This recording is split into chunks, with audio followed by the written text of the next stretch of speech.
Hi guys, welcome back. I hope you are not only enjoying this discipleship series, but that you're making some strides and moving forward and growing in all the areas we covered so far.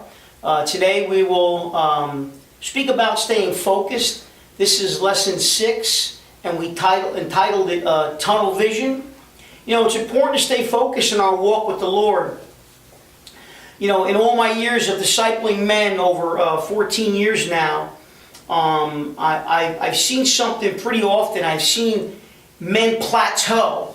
You know, you get invited to church, or maybe there's some other, event that the church is having, or a ministry is having, and you wind up dedicating your lives to the Lord. But, as you start to grow and mature spiritually, or things start to get restored in your life. It could be a relationship, a marriage. Maybe you just came because you're looking for God to help you do some things in your life, and you obtain those things and you plateau. I always call it a 2, 3, or 5 year plateau, because I've seen it happen over and over and again. We allow the Lord to start changing the things in our lives. We start going to church. We start getting involved. And then we hit a spiritual wall. We have enough. God is with us now. We know our security in heaven is there. But then that's it. We stop growing and staying focused on the things that got us to the place we're at. Romans 14:11 and 12 says this: "It is written, as surely as I live, says the Lord, every knee will bow before me, every tongue will acknowledge God, so that each of us will give an account of ourselves to God." Listen, people think that these verses only apply to a non-believer, and yeah, it's true. Every tongue on earth will bow before God when He returns. But this verse is literally talking to people that have a relationship with Christ, people that are quote-unquote saved, that we're going to give an account of how we lived and what we did with all the gifts and talents that God has blessed us with.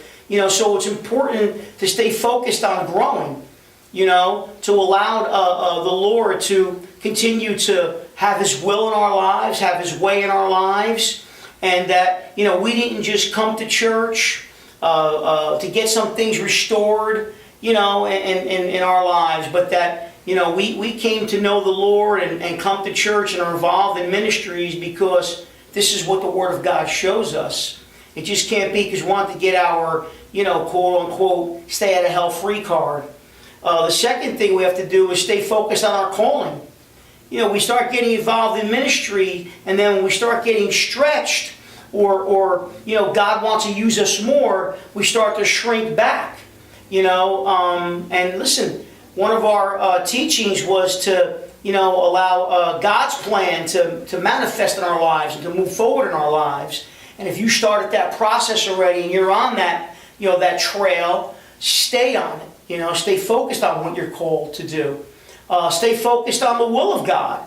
We need to allow God to use us in the way He desires. We need to keep the mindset and heart set on all the things above.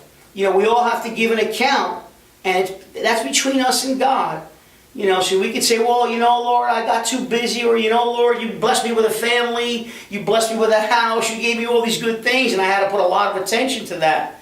And, the reality is this: if not for the Lord, maybe you wouldn't even have all them great things. So as we keep moving forward, men, I pray that we keep going and growing in the things of God, all the days of our lives, and we keep persevering and run that race that God's put before us. We will speak to you soon, and allow this message to just be incorporated into your daily lives. Have a great day.